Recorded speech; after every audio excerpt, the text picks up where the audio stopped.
And that's it. I think we are live. So, yeah, good evening, everyone. Thanks for joining us for a Nexus Fertility Panel event. We really enjoy these because it's all about bringing that real lived experience to the fore. And obviously, as we all know, getting that from men, it just hasn't happened before. So it's a real honor and privilege that we can put things like this on and let other guys know that what they're going through, they're not alone, and that what they're thinking and feeling, definitely not alone. It's very common things, but when you're internalizing it and you don't have places to go like this, often it can feel like really just isolating, and you can feel that what you are thinking is it just you, and that can really snowball away on your mind. So these events are great just to air out the things that we're all going through and have been through, and what we've learned from that as well, because that can really help guys that are coming through slightly further behind. It can give them the tools that simply didn't exist, like certainly when I was going through it, and even like not long ago at all. So this is why, like I said, it's a real privilege for us to be able to put these on.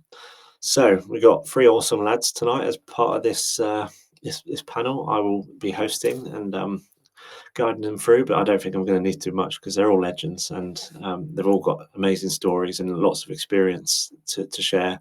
So I guess if I go through alphabetically, just for a very short intro. Good evening, Carl. Thanks for joining us.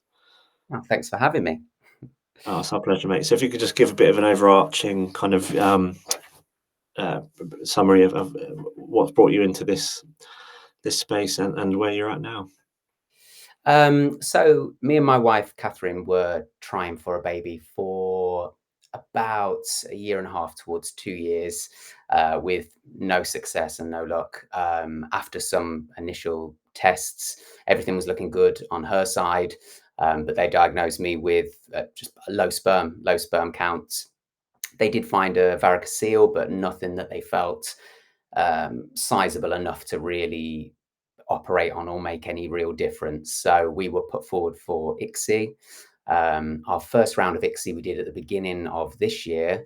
So the process was relatively quick because we started having meetings about ICSI in October. Our first round was January, which sadly didn't take and failed.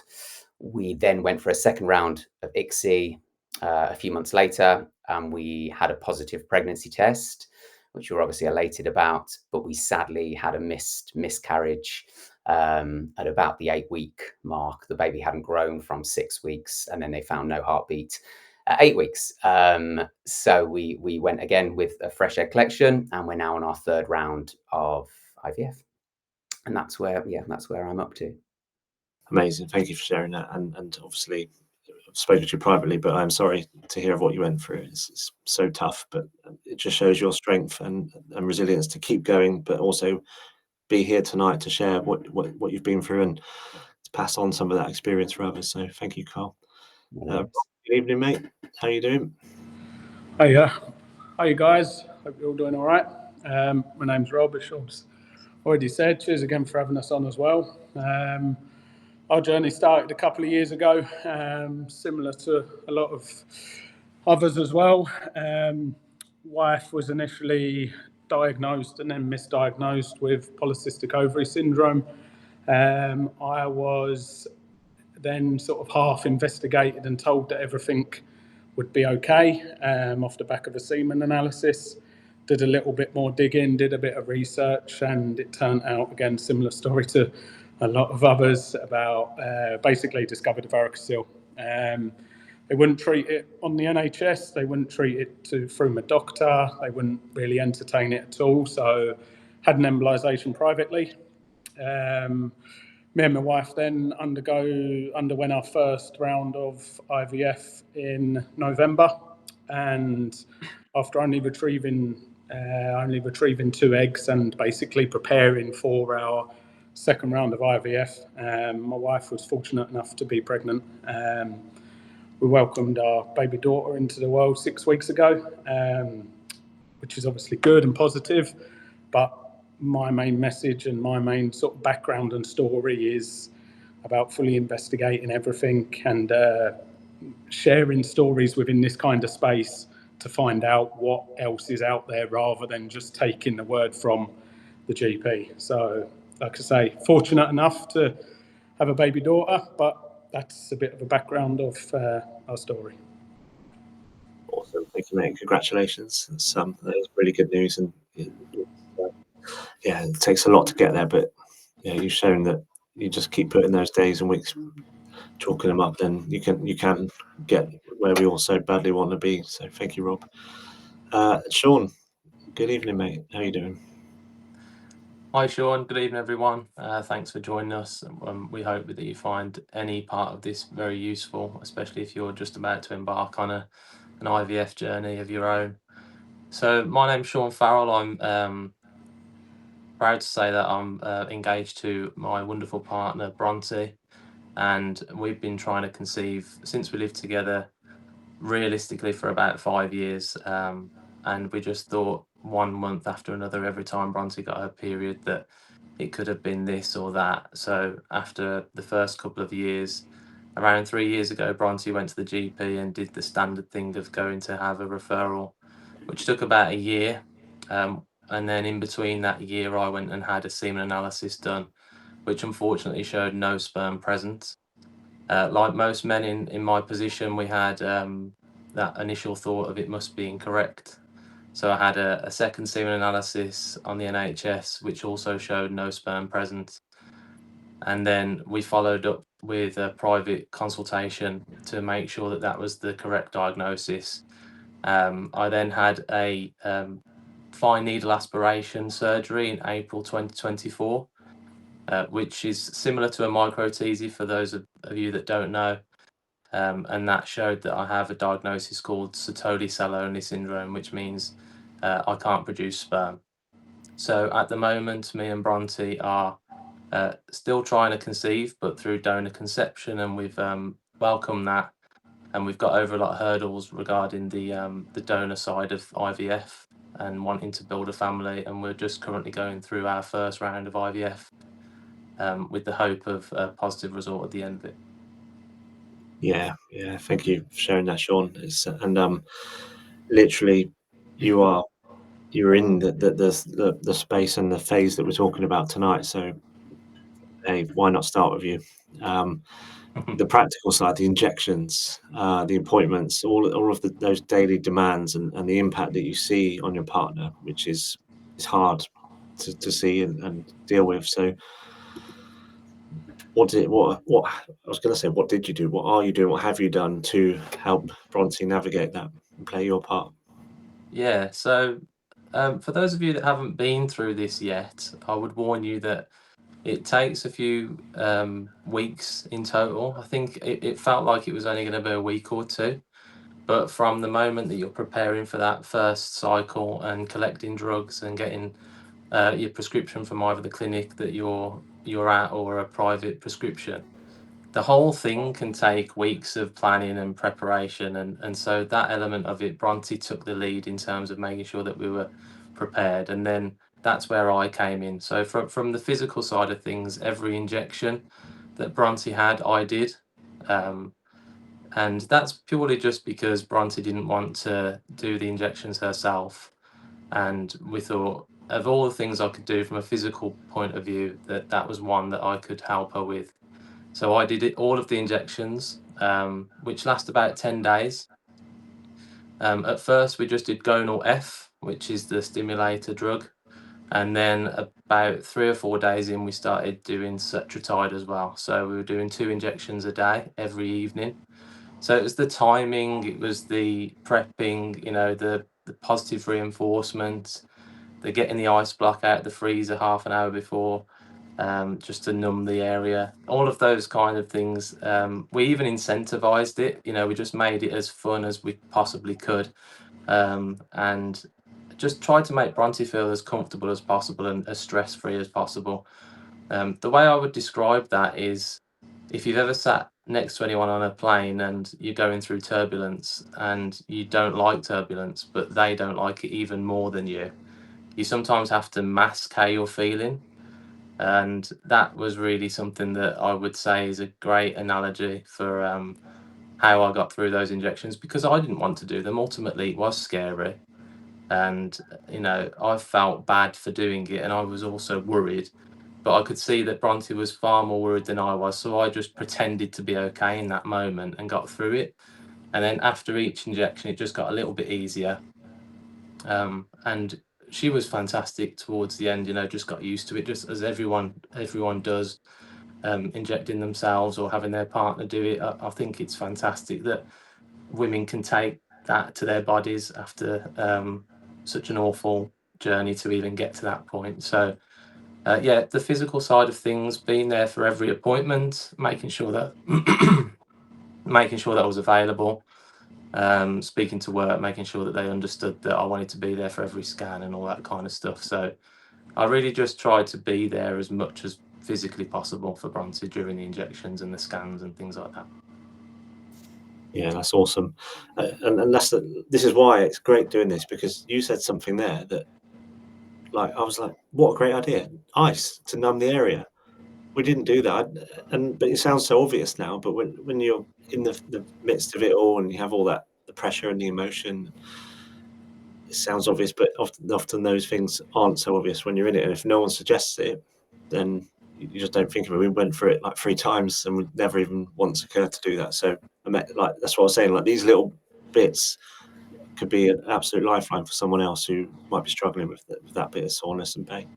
So yeah, thank you, Sean. And chaps, does anyone else have anything to add as to how they went through it? Yeah, I think. You go, Carl. Oh, sorry. I think personally, I didn't realize how much time went into actually mixing the injections up. In my head, I think I imagined that they'd all be there pre-prepped, ready to take out of a little case, pop one in, done. Whereas it's like an episode of Breaking Bad downstairs. Like it literally looks like a druggie's den. You know, there are needles everywhere.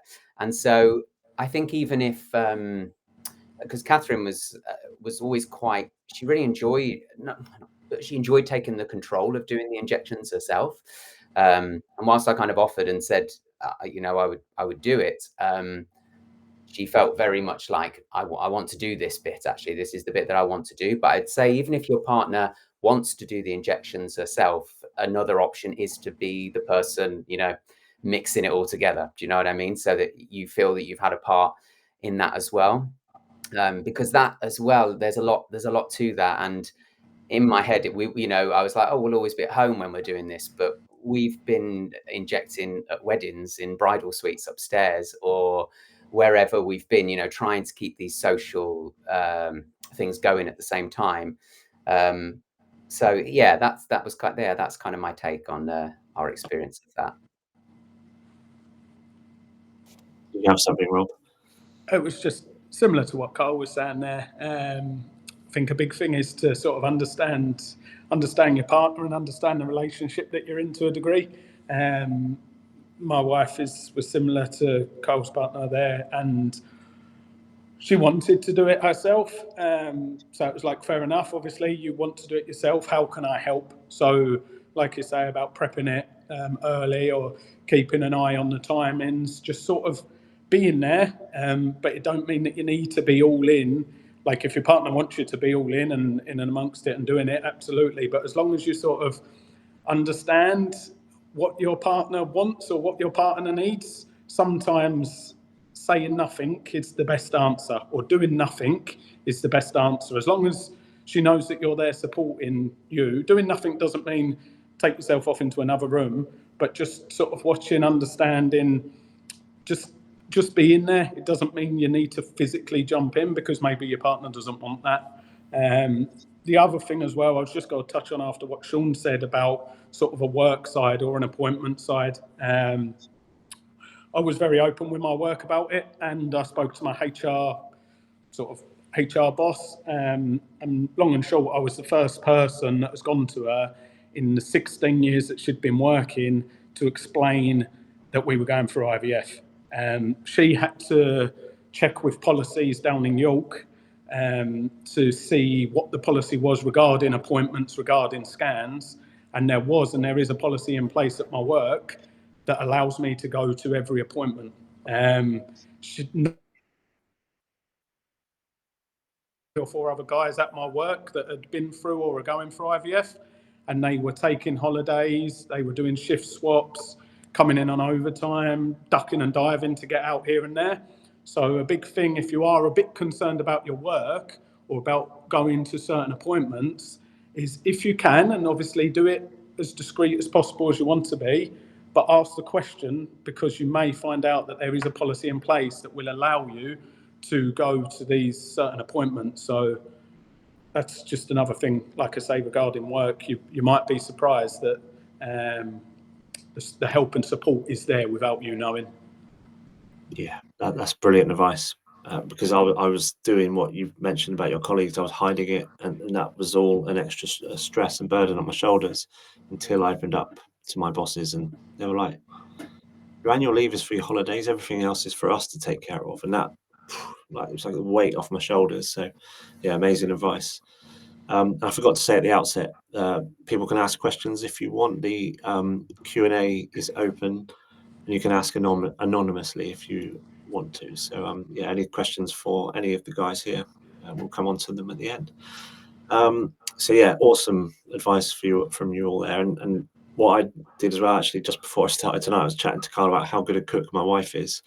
But because she was kind of often quite sore and bloated and swollen from the injection, so I did that for as long as I needed, like just to relieve an extra job, like take an extra job off of her. And I'm an awful cook. I don't like cooking, so she had to suffer that. But it was nicer for her to put her feet up for a couple of weeks whilst at least that was taken care of. So just the little things, I think, to help. But again, it's that communication, which we'll come on to. But like Rob, you mentioned, like, because you might have then said, look, it's great, but I can't suffer this anymore. I'd rather just do it myself.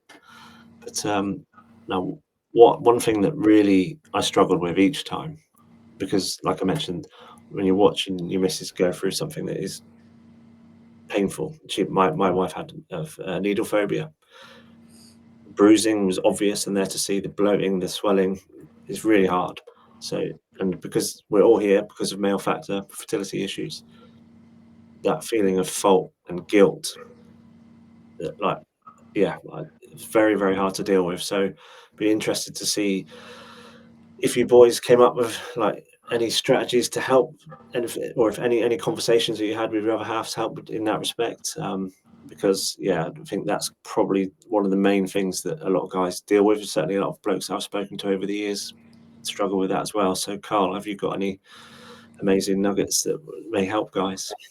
I wish I did have some amazing nuggets. I mean, being completely honest, it's always been one of those things that on a dark day will eat at me, that this is happening because of something on my side.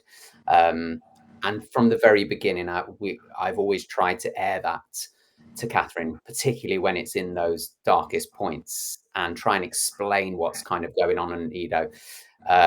And I think just having that open line of communication from the very, very beginning, and every time I was feeling that, I think was really helpful.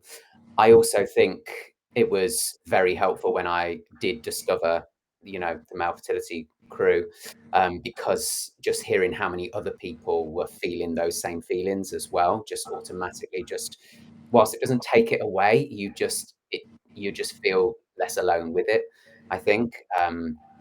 But yeah, there's a weight there, definitely. And if you are going through that right now, and I was fortunate enough that Catherine doesn't have a needle phobia, and she had bruising and things like that, but on the whole, the injections for her weren't too traumatic or too bad. But I can imagine if your partner has got a needle phobia, or is really bloated, uncomfortable, and really suffering with this, that would be incredibly hard.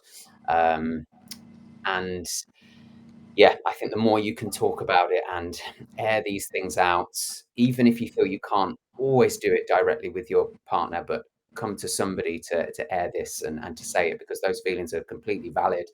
And as I say, yeah, on your darkest day, they can override a little bit. But I feel it does get better with time, that as well. I do feel time is a bit of a healer with that, the longer we go on.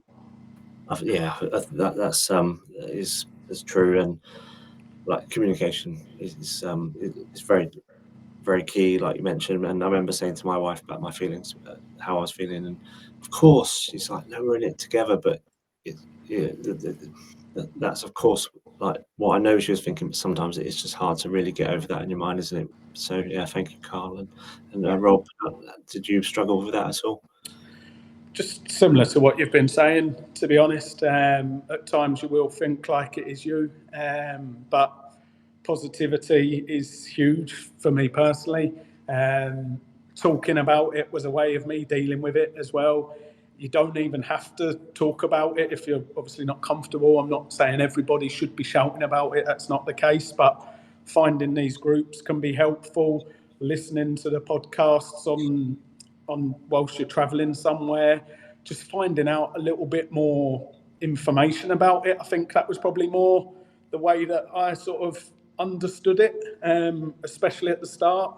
Probably at the start and towards the end, to be fair, it was just to try and understand what is going on and almost not here to preach and tell everyone to be brave about it, but it was a bit more, right, what can we do about it?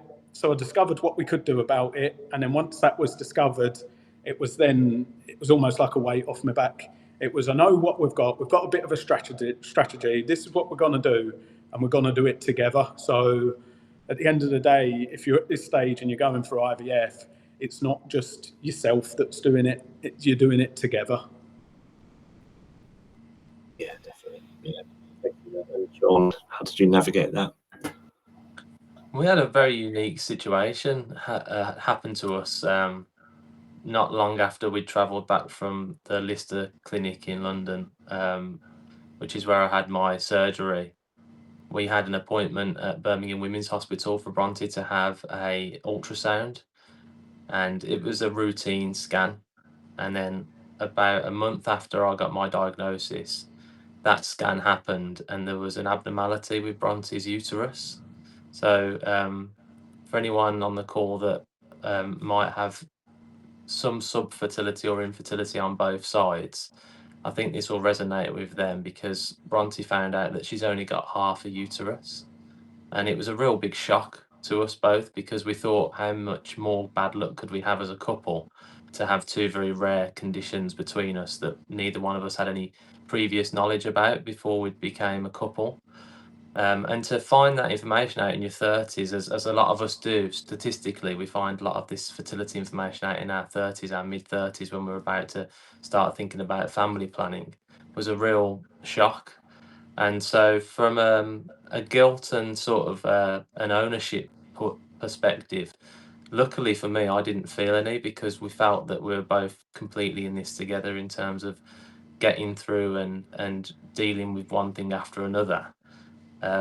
And I think the biggest tip I could give anyone is acceptance of your infertility or subfertility. I think what Carl and Rob have done and advocating for finding out information, I absolutely agree with, especially in terms of this being a world that none of us had any knowledge of prior to our issues conceiving. So absolutely go out and find out as much as you possibly can about your own condition, your partner's biology, and the anatomy of it all, and how it all works and is put together. And that will really help with the feelings of guilt and inadequacies, because the best thing you can be is present for your partner, and the most healthy thing you can do is accept what hand you've been dealt and try to get through it together. If you really want to build a family together, I honestly think that you'll get through it regardless of how hard it is, because there are different paths to parenthood out there, and that has really helped us to try and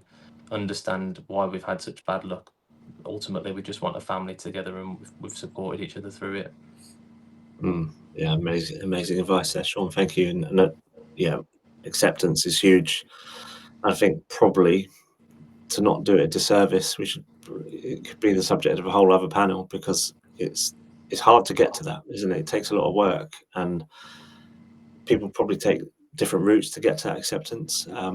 But it's definitely the most active phase of grief, of getting to that endpoint. And I think it's key, really, to moving forward and with your life in general, rather than not just the fertility aspect. So yeah, thank you for touching upon that. I was just going to say on that as well, we were quite fortunate with the NHS that we were offered counselling. And I would say, if you really are struggling with the guilt, and that side of things, that is something that potentially, some counselling may just help.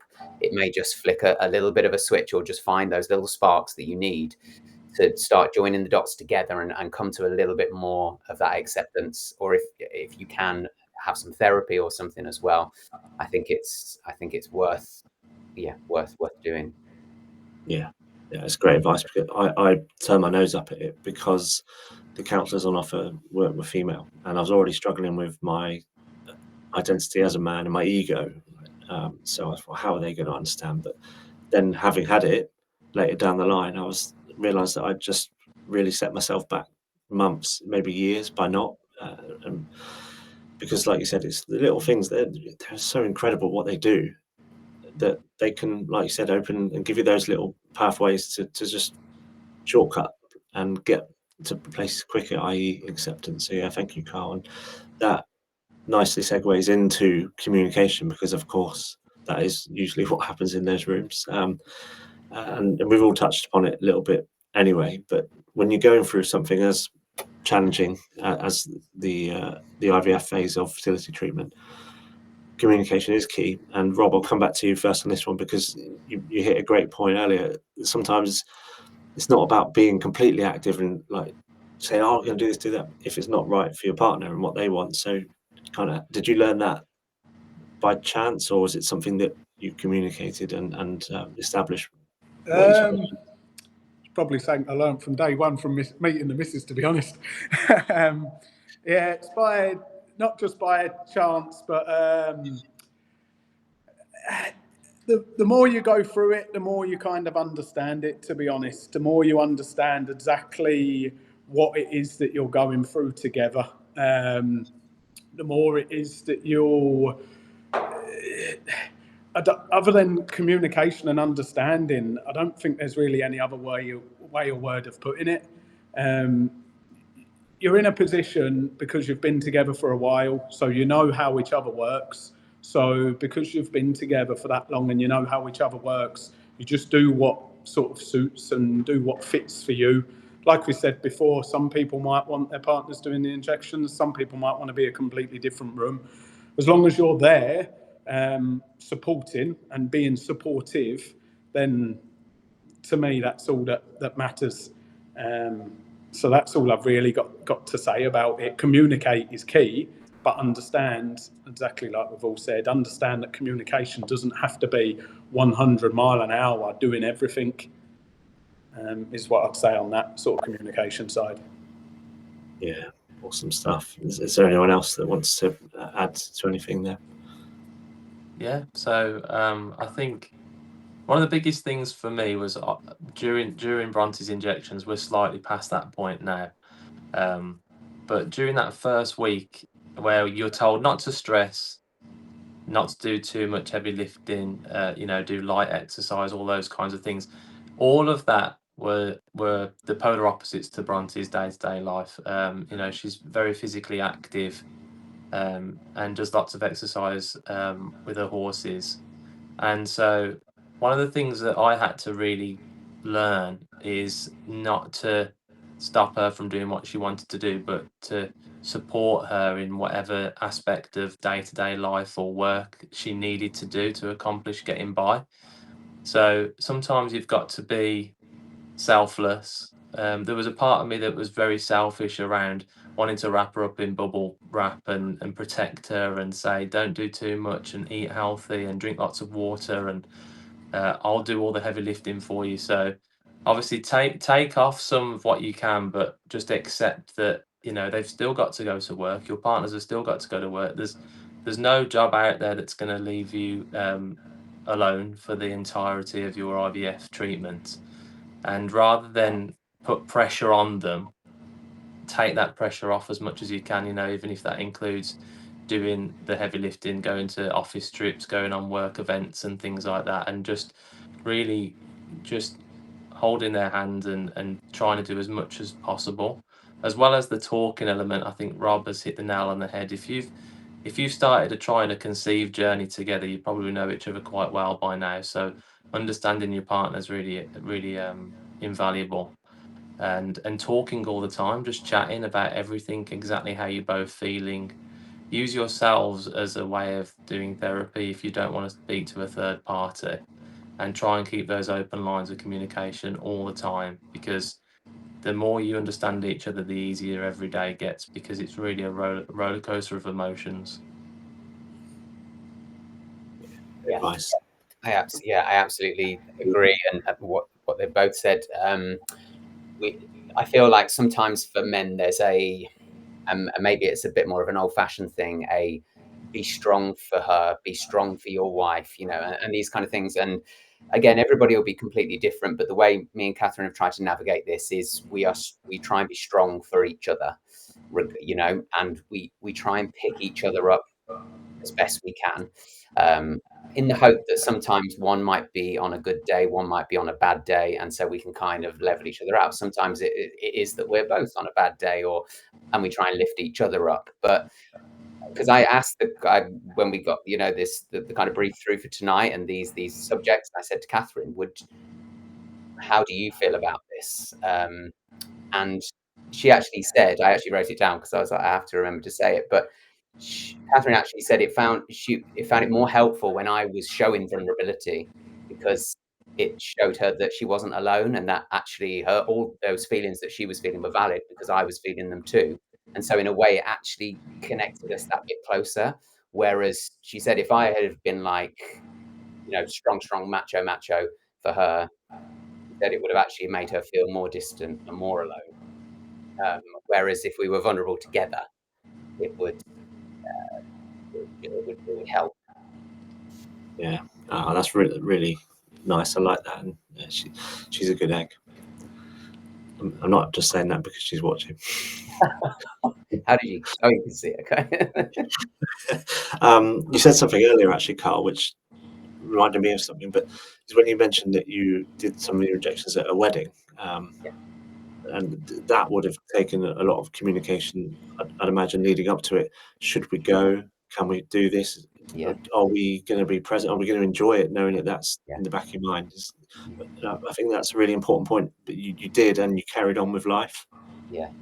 That was a really tough day, actually, on the whole. And there's a long story that kind of goes with that. But I also have a friend who got him and his partner got pregnant very, very quickly, naturally, in the time that we were trying.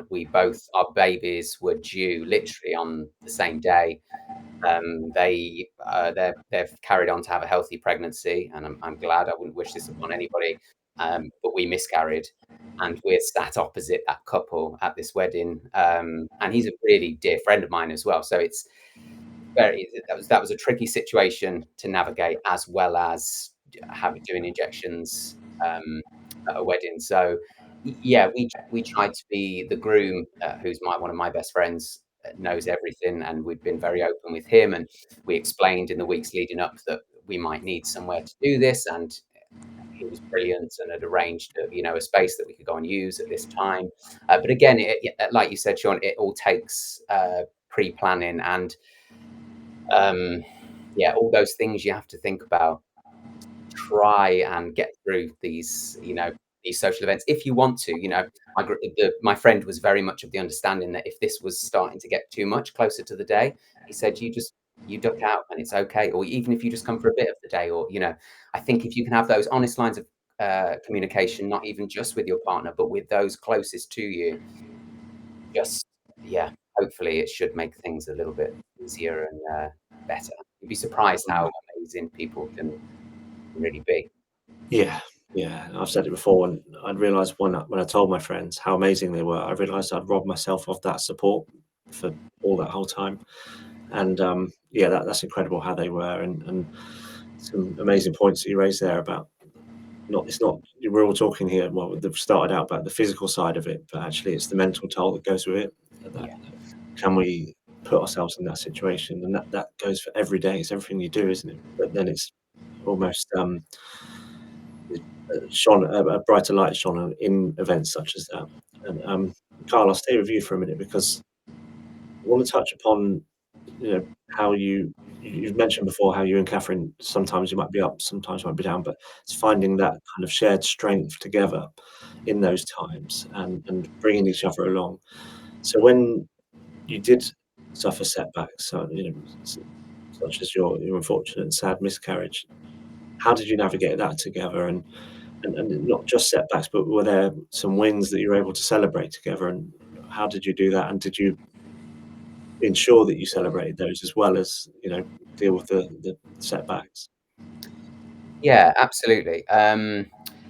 Yeah, I feel like they were both slightly different. So the failed round and the miscarriage, it's bizarre. I feel like the failed round was almost the training for the miscarriage, if that makes sense. I know that sounds awful, but it kind of almost prepped us better, I suppose, in a way. And I think we just always, every day, we would just try and literally put one foot in front of the other one and just say, this is today. And allowing yourself, if it is one of those days, just saying it's just today. Tomorrow is a different day. Tomorrow is a new day. If we need to feel like absolute crap for the rest of this day, then so be it.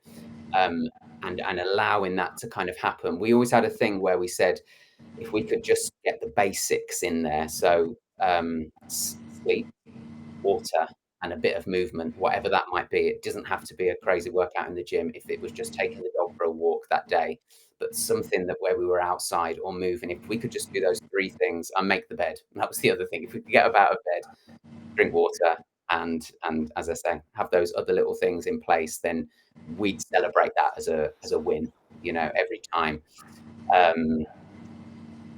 Yeah, and we would try as well, as much as possible, and you really don't feel like doing it at the time when you are in those depths of something like a miscarriage or a failed round. We would try desperately to plan things, not in the immediate, but in weeks to come, just little things, whether it was just a day at the beach or whatever it might be, a theatre trip or a short break away, just something that wasn't anything to do with this, anything to do with IVF or fertility, that you'd got in your diary, that, something, just a little something to look forward to. Yeah. Amazing. Thank you. Rob, was there anything that... Yeah, just similar to what Carl was saying there. I remember, so we're based in Carlisle, and all of our treatment was done over in Newcastle. So for us, or for Cumbrian locals, a trip to Newcastle is a bit of a fun day out, really. So we just tried doing exactly the same thing. Even in and around the appointments, we would make sure that we're stopping somewhere beforehand, making sure we're stopping somewhere after. If we had an appointment at 9 o'clock, we may even go the night before.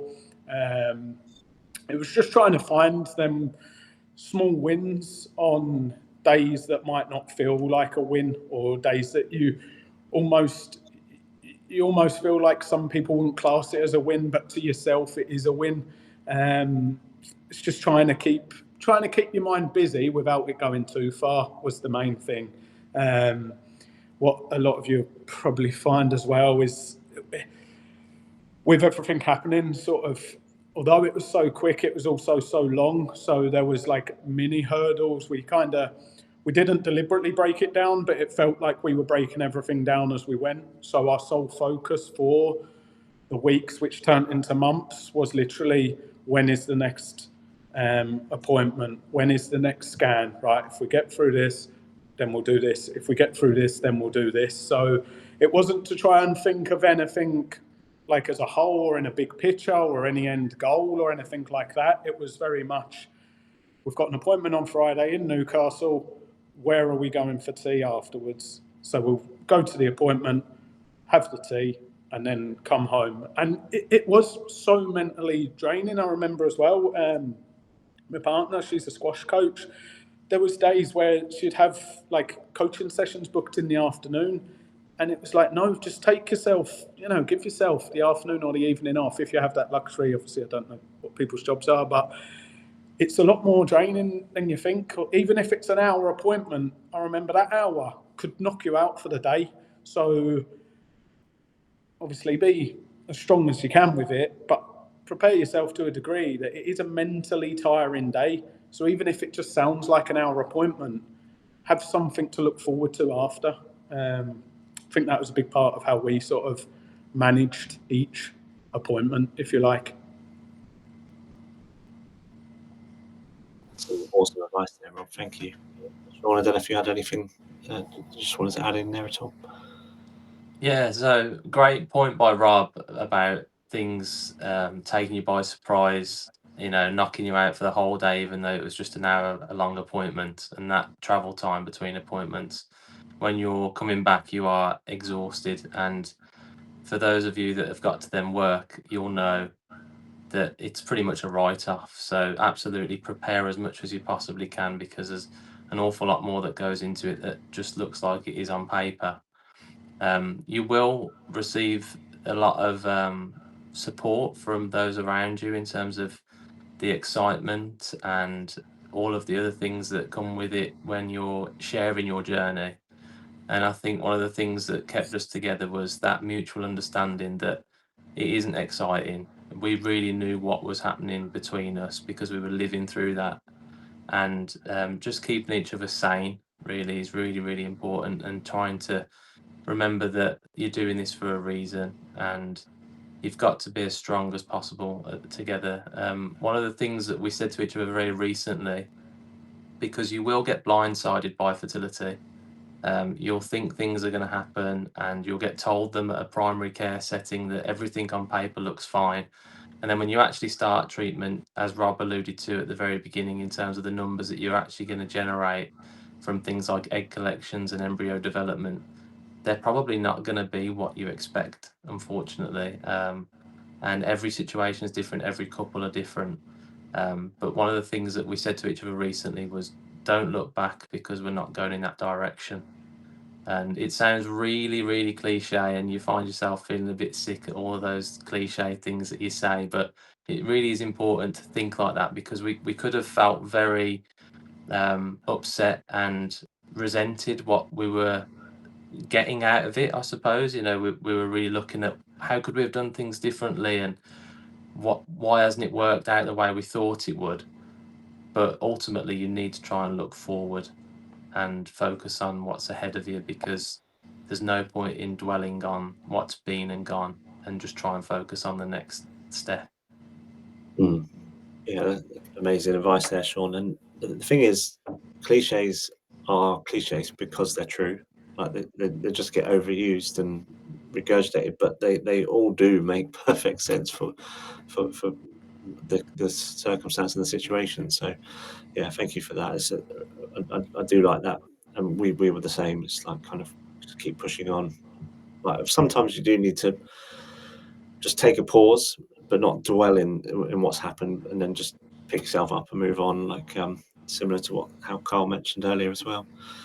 So I think to kind of round off, it's just to really, if you were able to speak to someone, which you are now, who may be just starting out or have this at some point in the future, what would be your kind of your top level advice about going through the IVF phase of fertility treatment? And I don't want to put anyone on the spot there because it's quite a big one, but if there's anyone who wants to kick off on that. Kind of like just little things really, and just little things that have kind of stuck with me along the way. I think when our very first round didn't work back in January, we didn't necessarily expect it to absolutely work on our first time, but we were naturally hopeful. But it was something that's kind of stuck with me is, I can't remember exactly who said it, but they said, remember that IVF is a course of treatment, being that it is very common for it not to work first time. And that doesn't mean, I don't want that to dilute that in any way. It's just to think of it as a course of treatment is, for me, something clicked in my head when I thought about that. And I thought, oh yeah, it is a course of treatment. There is a reason why we should, and I know it's different everywhere with the postcode lottery as such with IVF rounds, but there's a reason we need this many rounds, because it can take that to get it right. But yeah, that was kind of my first one. And then again, and everybody's different with this, but when I work self-employed, so it's slightly different. I don't really, there's obviously no kind of IVF things in place for what I do. I work as a personal trainer with lots of different clients and visit their houses. And, you know, I've trained some of these people for years, so we get to know each other really well.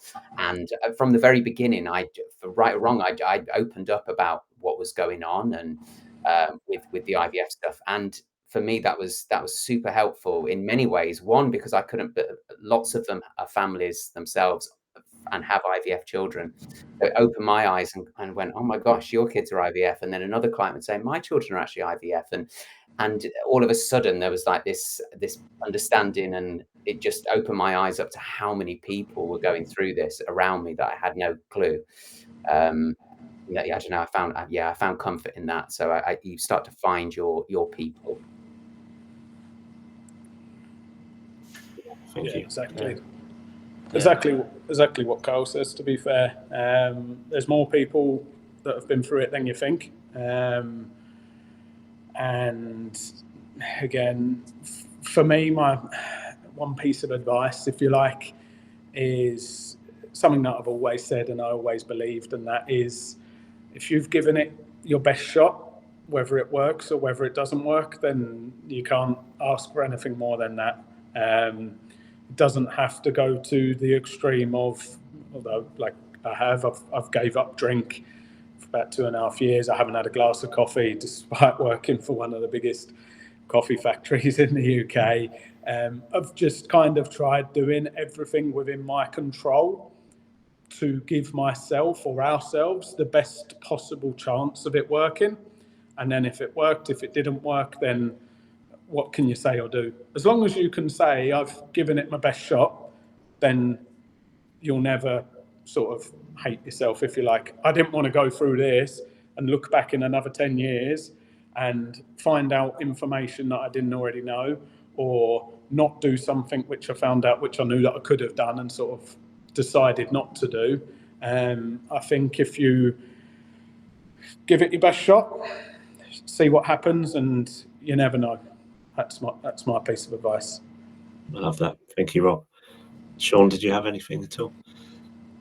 I think what everyone needs to be prepared for is that it is really as expensive as you think. And there are some real inaccuracies in terms of the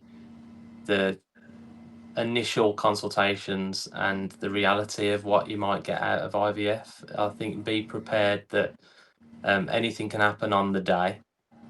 It's a real lottery in terms of, Carl said it just now, it's a course of treatment, and you will feel like possibly the first round's a bit of an experiment, which is really unfair. But every individual's different, and you're not going to really know what works for you until you've tried it. And the reality is that there are a lot of inequalities around the NHS funding, and none of it's really that transparent. So you might think that you're eligible for one round, but as we've all experienced, unfortunately, a lot of those add-ons, they don't allow you to do part-funded IVF treatment a lot of the time, even though you're eligible for NHS funding. And I know that Carl has had that experience himself, and I know that Rob has, in terms of the course of treatment that he needed for his varicocele embolisation. And then obviously with Carl as well, him and Catherine have experienced that. And we have too, in terms of the donor element of it. We weren't allowed to bring in our own donor to the NHS funding. So just be prepared, because you're going to come across a lot of hurdles. And I used to look at people that were going through IVF and self-funding it and think only rich people can do that. But it's not true. Obviously, you're going to have to sacrifice a lot and possibly even take out a substantial loan if you want to try it privately. And just don't feel alone in that, because there are people out there, like-minded people, who are working hard and trying to achieve their families through those kinds of inequalities and all the rest of it. You know, you're not alone, and there's an awful lot of things that are going to blindside you along the way. So just be as mentally strong together as possible, and build your own support network to the best of your abilities around you. And obviously everyone's individual and everyone's going to have a different experience of that. But just try your best to tell as many people as you want, and to just fall back on them as and when. And these support groups are an absolute rock when it comes to that. So for anyone who hasn't already thought about talking to other blokes, obviously I would also very much advise that, because you're not alone out there. Thank you, Sean. And in relation to telling people, great turn of phrase that you use, telling people that you want, that's completely your choice, and it's people that you choose to share very personal and life-changing information with. So it's not about having to tell people, it's choosing to. So yeah, a great use of word there. Yeah, really good advice for everyone there. Thank you very much. Now, before we draw to a full close, we have got a question in. Now, I'll paraphrase, and it's kind of got two questions in there, so I'll go to the second part first. But it starts off with, so we are due to start IVF with donor sperm shortly, and actually this is a bit I'll come on to in a bit. So due to start IVF with donor sperm shortly. Now, firstly, I'll go to this last bit, which is things that I can do to help her feel like it's not all on her now, and maybe I could offer her some help. I know she is struggling, so I'll put that out to the floor if anyone has anything, just how this chap can help his other half with kind of what's coming up, and she's letting her know she's not all alone.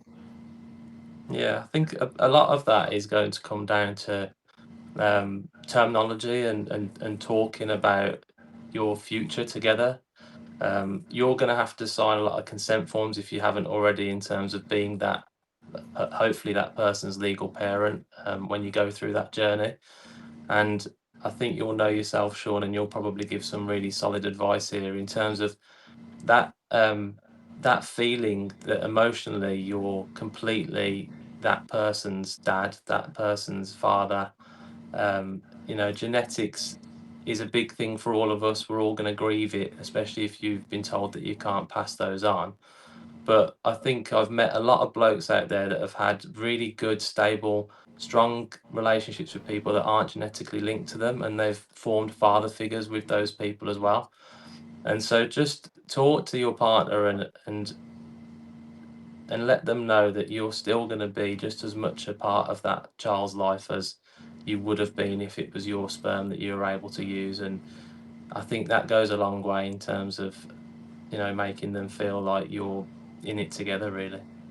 Yeah, and exactly that. And like some of the things that we've covered for it, like such great advice is playing an active part, but also, like Rob mentioned, communicating what do you want from me. If you're kind of like doing things that actually she would rather do, then best to step away at that point.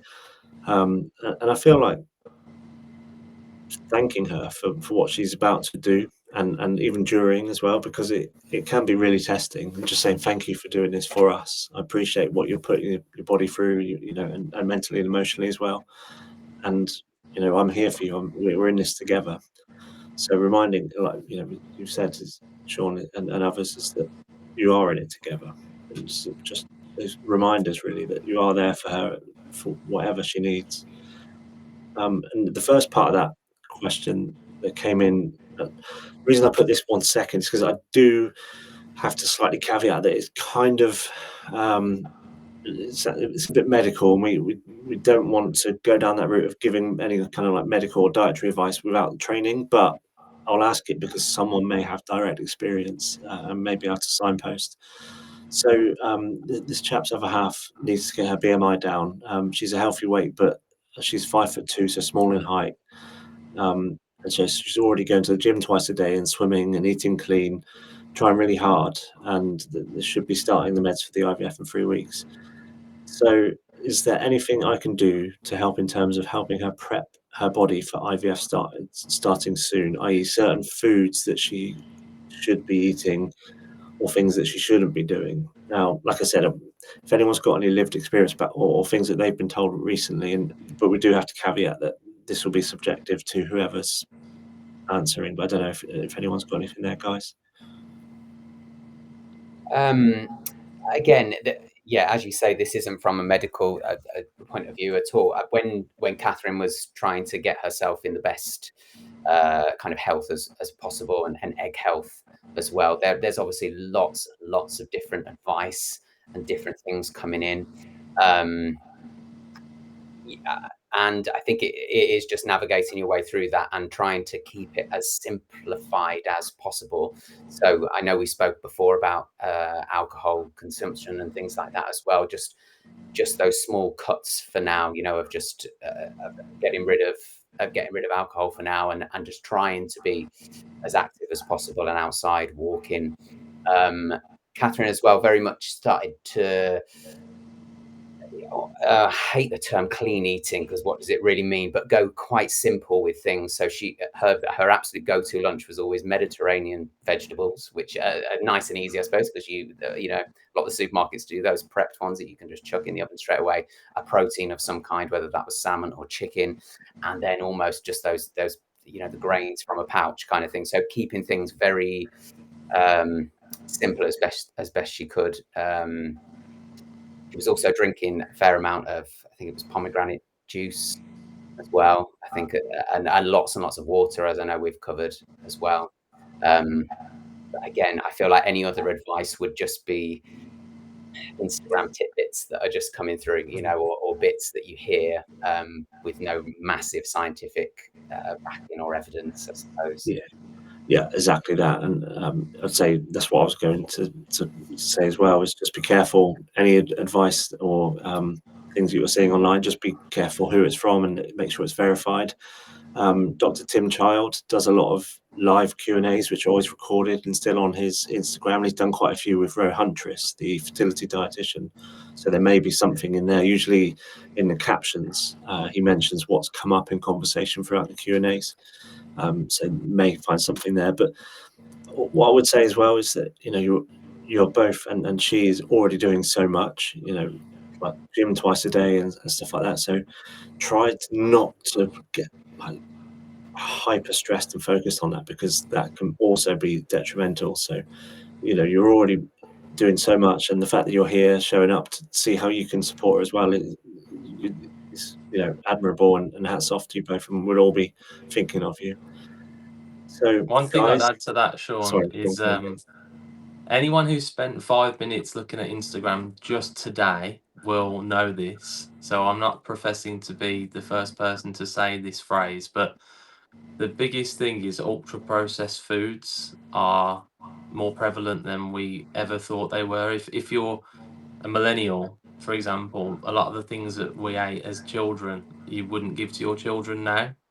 And so just be mindful of that when you're shopping at the supermarkets. Just try and eat as much whole foods as possible, because sometimes those foods that we thought were healthy weren't actually as healthy as we initially thought they were. So you'll see a lot more advice on Instagram than I can give you in this short section.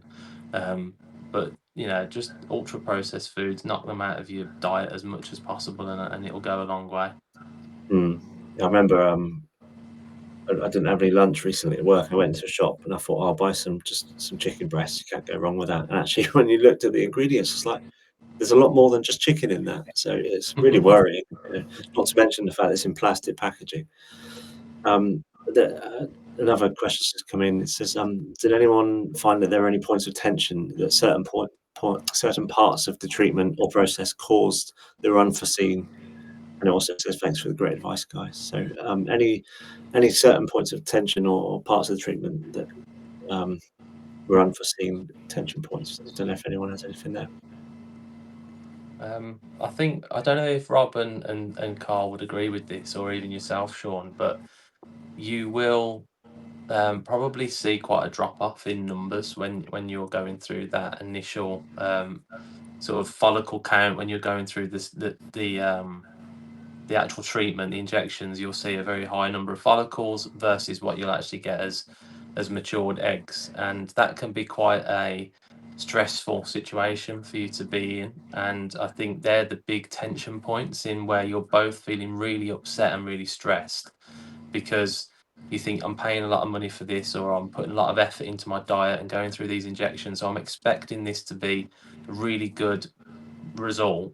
And then when it's not, it can be a real setback, and you can both feel very stressed out by that. And I think they're the biggest points of tension, because you're both just ultimately upset because you want the best for each other and you want the best results.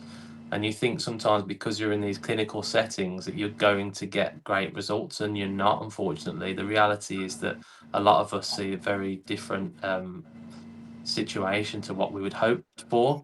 So they're the biggest points in tension. We both felt we got at each other a little bit more when we were both more upset or more stressed out about things. So at that point, it's best to try and reflect and to try and just stay calm and support each other, and rather than blow up and get too stressed out, really, because it's completely out of your control, unfortunately.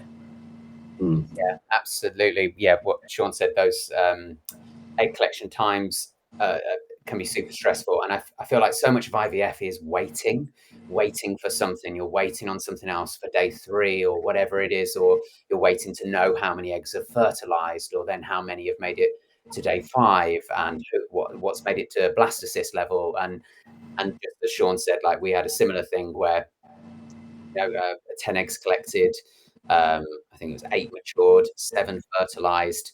But then by the time we'd got to day 5, it was like, we've got your 1 that you can transfer today, fresh. And then we'll obviously naturally go, well, what happened to the other 6? We're still waiting on them. We're going to see if any catch up. And so, at any given moment, like you say, those moments can be tough. And I think it's just trying not to pay too much attention to those numbers, and just tread lightly, and just take each little bit piece by piece. I always say that I always see them as bridges, and it's just like, okay, we're across that bridge. Okay, the next bridge is in 2 days. The next bridge. Like a horrific version of the X Factor, where it's like 1 round at a time. The longest, most tedious version of it's just one thing. Yeah, thank you. Yeah, exactly. Just what the other 2 have said there. That by far was the hardest point from us. Like you say, you've got to the stage where you've tried and you've done everything, and you're going in for your sort of first sort of appointment for it, or a form of collection before the transfer. And like the other guys have said, the numbers are projected for us. Again, people may be different, but for us, the numbers were projected to be high. They were projected to be okay. We then done the egg collection, and there was literally 2 eggs collected, and on average it's between 8, 12, 16 eggs. So they were, it's going to be okay. And then it was 2 eggs collected. Obviously, again, the way that the story follows was obviously a positive one for us. But during those days and those times and the gaps in between, it's tough. It's tough. 1 minute you'll be up here because you think that it's going to be high, and next minute you'll be back down there, and then 24 hours passes and they've got some good news, so you're back up there. 5 days passes, the numbers drop, so you're back down there. So again, it's cliche, and we've said about all the little cliche things, but a roller coaster is the way of putting it, because 1 minute you're up and the next minute you're down. So you'll never prepare yourself for it to be normal, but try and prepare yourself for it to be as normal as possible, for it to be up there and then down there and then back up there again. So that's what I'll say on that front. Yeah, it's like the shittest roller coaster ever. It's like, thanks. I'd rather not be on this ride. Thank you. Yeah, thank you, Rob. Just coming back to that question, I won't name the guy who asked it, but about his wife's BMI and the training diet and stuff. Kieran's messaged me to say that he'll contact you directly because he has a few contacts that may be able to help. So hopefully that's going to be very helpful for you. A couple more questions. No, I don't remember this one at all. So this might be for Carl and Sean, who are a lot more recent into it. Should I expect my wife to have difficulty sleeping at night? Is there anything that I can do to help her through the night? If so, Carl? We haven't personally experienced anything too much with Catherine's sleep. If it has been, I feel like it's been more of the mental side of things keeping her up, rather than anything kind of physically. Certainly when we as you are going through those moments of tension, for sure, you know, sleep was naturally a little bit disrupted. But I have to say, yeah, personally, we haven't experienced anything too extreme with poor sleep on Catherine's side. She's always been quite lucky with being a relatively good sleeper. Yeah, I'm not sure what other advice I could give on that. That would just be more general advice of you know, trying to get outside as much as possible to help that circadian rhythm, and looking at things, maybe magnesium or something like that to help. But again, this would be, I would get advice maybe somewhere else if sleep is a real struggle. Yeah, I don't think there should be a major side effect in terms of the actual medication, but the anxiety will definitely keep you up if you're not, as Carl said, practicing a good, healthy routine. You know, be as healthy and as proactive with your meditation as possible, and trying to stay a clear mind just before bed. I think what Bronte always says to me is don't go on your phone just before you go to bed. Because it really stimulates the brain. I watch a lot of YouTube, and I can just be on that right up until the point I go to sleep, and then I have a really disturbed night's sleep. So staying off your phone, staying off scrolling Instagram, looking at all your friends who have got babies and perfect families and all that kind of stuff, and really winding yourself up is the best advice I can give. You are going to have those sleepless anxiety nights, especially when you're going through that week, you know, 2 week wait and all that kind of stuff. But I don't think the medication will cause that. I think it'd be more the mental side of things, like Carl said. Yeah, I was just googling it. I can't remember what the 2 was, but it's 3-2-1 sleep rule. They say that don't eat 3 hours before sleep, but it was the 2-hour one I couldn't remember. Stop all work and mentally stimulating activities 2 hours before sleep, and turn off all screens 1 hour before, because that blue light, it messes with the circadian rhythm. So I've heard that before, and so I always try and stick to the eating and the phones. Definitely, I'm just as guilty for the doom scrolling late on, because There they're is, good. sorry, Sean, interrupting you there, mate.